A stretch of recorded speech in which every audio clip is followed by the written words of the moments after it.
Hello guys, good morning. ಎಲ್ಲರೂ ಹೇಗಿದ್ದೀರಾ? So ನಾನು ನಿಮ್ಮೆಲ್ಲರ ಪ್ರೀತಿಯ ಲೈಫ್ ಕೋಚ್ ವಿಜಯ ಹೆಗಡೆ ಅಂತ. ಸೊ ಹೇಗಿದೆ ಜೀವನ, ಏನು ಮಾಡ್ತಾ ಇದ್ದೀರಾ? ಎಲ್ಲರೂ ಕಮೆಂಟಲ್ಲಿ ಹಾಕಿ. ಎಷ್ಟು ಜನ ಯಾವ್ಯಾವ ರೀತಿ ಮೆನಿಫೆಸ್ಟ್ ಮಾಡಿದ್ದೀರಾ ಅಂದರೆ ಸ್ಮಾಲ್ ಮೆನಿಫೆಸ್ಟೇಷನ್, ದೊಡ್ಡದು ಸಣ್ಣದು ಅಂತ ಇಲ್ಲ ಮೆನಿಫೆಸ್ಟೇಷನಲ್ಲಿ ಆ್ಯಕ್ಚುಲಿ. ಬಟ್ ನಾವೇ ಕ್ರೈಟೀರಿಯಾ ಹಾಕ್ಕೊಂಡಿದ್ದೀವಿ, ಯಾರ್ಯಾರು ಏನೇನು ಮಾಡಿದ್ದೀರಾ ಅಂತ ಕಮೆಂಟ್ಸಲ್ಲಿ ಹಾಕಿ. ಬೇರೆಯವರಿಗೂ ಮೋಟಿವೇಶನ್ ಸಿಗುತ್ತೆ, ಓಕೆನಾ? ಸೊ ಇವಾಗ ನಾವು ಮೊಬೈಲ್ ತೆಗೆದ್ರೆ ಸಾಕು, ಇನ್ ದ ಸೆನ್ಸ್ ಫೇಸ್ಬುಕ್ ಇರ್ಬೋದು, ಯೂಟ್ಯೂಬ್ ಇರ್ಬೋದು, ಇನ್ಸ್ಟಾಗ್ರಾಮು, ಎಲ್ಲ ನೋಡಿದ್ರು ಅನಂತ ಅಂಬಾನಿಯವರ ಮಗನ ಮದುವೆ ಬಗ್ಗೆನೇ ಮಾತಿದೆ. ಒಂದು ರೀತಿ ಎಲ್ಲರೂ ಅದೇ ಕೆಲಸ ಮಾಡ್ತಾ ಇದ್ದಾರೆ.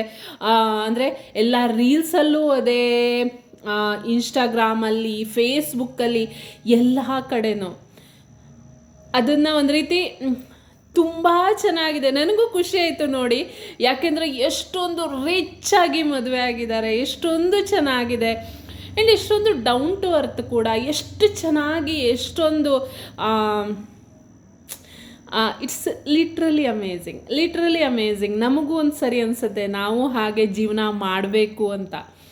ಅಂದರೆ ಅಷ್ಟೊಂದು ರಿಚೆಸ್ಟ್ ಆಗಿ, ಅಷ್ಟೊಂದು ಬಿಂದಾಸಾಗಿ ಇನ್ ದ ಸೆನ್ಸ್ ಮನಿಯಲ್ಲಿ ಬಿಂದಾಸ್ ಆಗಿರ್ಬೋದು, ಅಂದರೆ ಕೈ ಬಿಚ್ಚಿ ಖರ್ಚು ಮಾಡಿದ್ದು ಅಂತ ಹೇಳ್ತೀವಲ್ವ.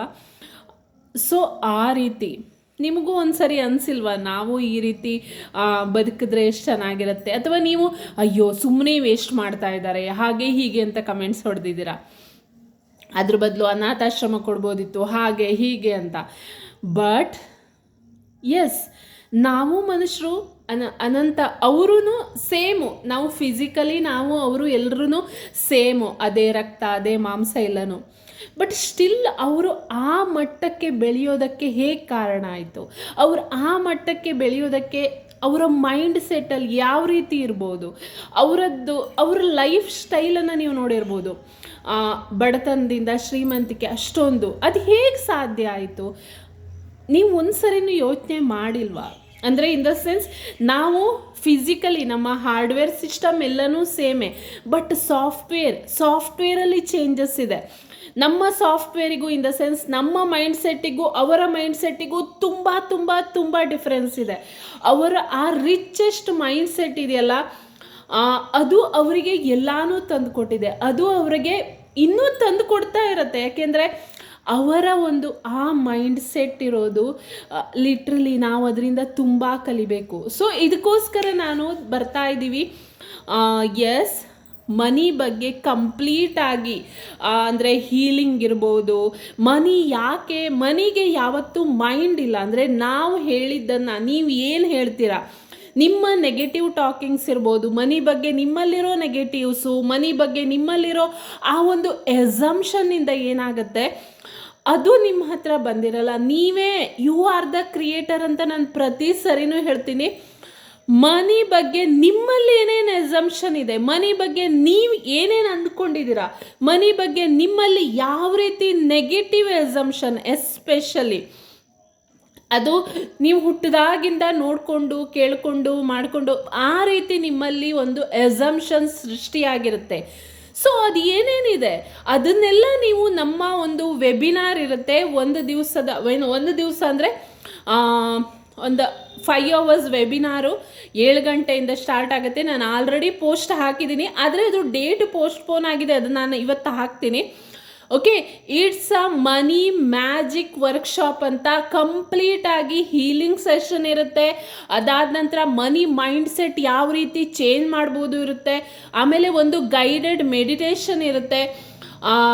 ಸೊ ಇದೆಲ್ಲದು ಸೇರಿ ಅದರೊಟ್ಟಿಗೆ ನೀವು ಯಾವ ರೀತಿ ಮೆನಿಫೆಸ್ಟೇಷನ್ ಅನ್ನೋದು ಏನು, ನಾವು ಅದ್ರ ಬಗ್ಗೆ ಏನು ತಿಳ್ಕೋಬೇಕು, ಮೆನಿಫೆಸ್ಟೇಷನ್ನು ಈ ಬರೀ ನಾವು ಅಂದ್ಕೊಂಡಾಗ ಆಗುತ್ತಾ, ಅಥವಾ ನಾವು 24/7 ಮೆನಿಫೆಸ್ಟ್ ಮಾಡ್ತೀವ?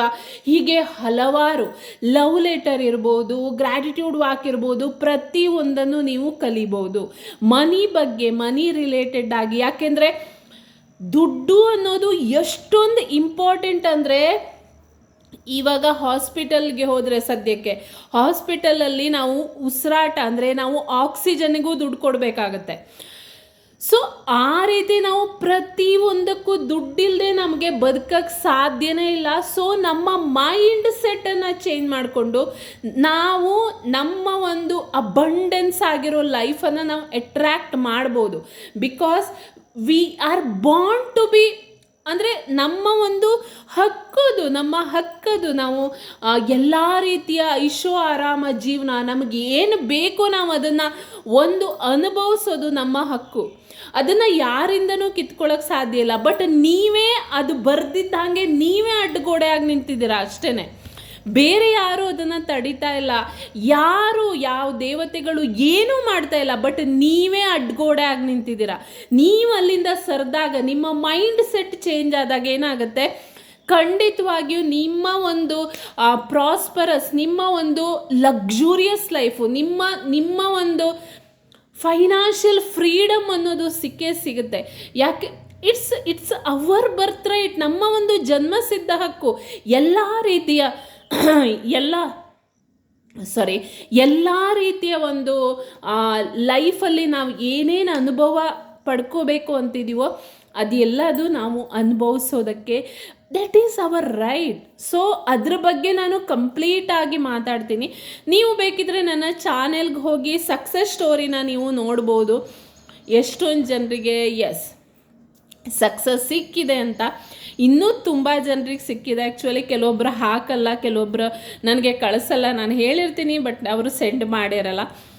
ಸೊ ತುಂಬ ಚೆನ್ನಾಗಿದೆ ಜೀವನ, ತುಂಬ ಚೆನ್ನಾಗಿದೆ, ಎಷ್ಟೊಂದು ಅಮೇಝಿಂಗ್ ಆಗಿದೆ.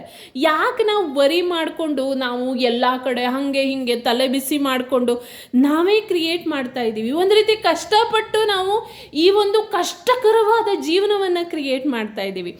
ಅದನ್ನು ಬಿಟ್ಟು ಇನ್ನು ಬ್ಯೂಟಿಫುಲ್ಲಾಗಿ ಯಾವ ರೀತಿ ಇವಾಗ ನೀವು ಕ್ರಿಯೇಟ್ ಮಾಡ್ತಾ ಇದ್ದೀರೋ ಅದೇ ರೀತಿ ನೀವು ಬ್ಯೂಟಿಫುಲ್ಲಾಗಿ ನಿಮ್ಮ ಲೈಫನ್ನು ಕ್ರಿಯೇಟ್ ಮಾಡ್ಕೋಬೋದಲ್ವ.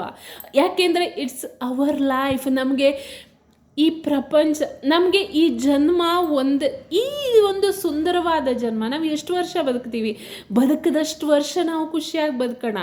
ಯಾಕೆ ಅಳುವುದು, ಬೇರೆಯವ್ರ ಬಗ್ಗೆ ಮಾತಾಡ್ಕೊಳ್ಳೋದು ಯಾಕೆ? ನಾವು ನಮ್ಮ ಲೈಫನ್ನು ಎಂಜಾಯ್ ಮಾಡೋಣ. ಪ್ರತಿಯೊಂದು ಕ್ಷಣವೂ, ಪ್ರತಿಯೊಂದು ಮೂಮೆಂಟು ತುಂಬ ಬ್ಯೂಟಿಫುಲ್, ಪ್ರತಿಯೊಂದು ಸೆಕೆಂಡು ತುಂಬ ಬ್ಯೂಟಿಫುಲ್. ನಾವು ಯಾಕೆ ವೇಸ್ಟ್ ಮಾಡ್ಕೋಬೇಕು, ರೈಟ್? ಯಾಕೆ ನಾವು ನಮ್ಮ ಈ ಒಂದು ಸುಂದರವಾದ ಜೀವನನ ಇಷ್ಟೊಂದು ಕೆಟ್ಟದಾಗಿ ಮಾಡ್ಕೊಂಡಿದ್ದೀವಿ? ಯಾಕೆ ನಾವು ಈ ರೀತಿ ಮಾಡ್ತಾ ಇದ್ದೀವಿ? ಯಾಕೆ ನಾವು ಈ ರೀತಿ ಬದುಕ್ತಾ ಇದ್ದೀವಿ? ಸೊ ಅದ್ರ ಬಗ್ಗೆ ಎಲ್ಲದ್ರ ಬಗ್ಗೆನೂ ಮಾತಾಡೋಣ. ಖಂಡಿತವಾಗಿಯೂ ಜಾಯ್ನ್ ಆಗಿ. ನಿಮಗೆ ಬೇಕಿದ್ರೆ ಪರ್ಸ್ನಲ್ ಸೆಷನ್ಸ್ ಬೇಕಿದ್ರೂ ನನ್ನ ಕಾಂಟ್ಯಾಕ್ಟ್ ಮಾಡಬಹುದು. ಓಕೆ, ಸೊ ನಿಮ್ಮ ಅನಿಸಿಕೆಗಳನ್ನು ಬೇಕಿದ್ರೆ ಕಮೆಂಟ್ಸಲ್ಲಿ ಹಾಕ್ಬೋದು, ನಾನು ರಿಪ್ಲೈ ಮಾಡ್ತೀನಿ. ಅದರ್ವೈಸ್ ನನ್ನ ಕಾಂಟ್ಯಾಕ್ಟ್ ನಂಬರ್ ಇರುತ್ತೆ, ಅದನ್ನು ಕಾಂಟ್ಯಾಕ್ಟ್ ಮಾಡಿ. ಖಂಡಿತವಾಗಿಯೂ ಬೇಗ ಜಾಯ್ನ್ ಆಗಿ. ಆಲ್ರೆಡಿ ಎಷ್ಟೊಂದು ಜನ ಜಾಯ್ನ್ ಆಗಿದ್ದಾರೆ. ಆಮೇಲೆ ಸೀಟ್ ಫುಲ್ ಆದರೆ ನಾನೇನು ಮಾಡೋಕ್ಕಾಗಲ್ಲ. ಓಕೆನಾ? So bye. ಒಳ್ಳೆಯದಾಗಲಿ. God bless you everyone. ತುಂಬ ಎಂಜಾಯ್ ಮಾಡಿ. ತುಂಬ ಚೆನ್ನಾಗಿದೆ ಜೀವನ. ನೀವು ಅಂಬಾನಿಯವ್ರ ಥರ ಜೀವನ ಮಾಡೋಕ್ಕೆ ಸಾಧ್ಯ. ಅದನ್ನು ಮಾತ್ರ ನೆನ್ಪಿಟ್ಕೊಳ್ಳಿ. Because we all are same. Okay, bye. ಒಳ್ಳೆಯದಾಗಲಿ. God bless you. Happy manifesting.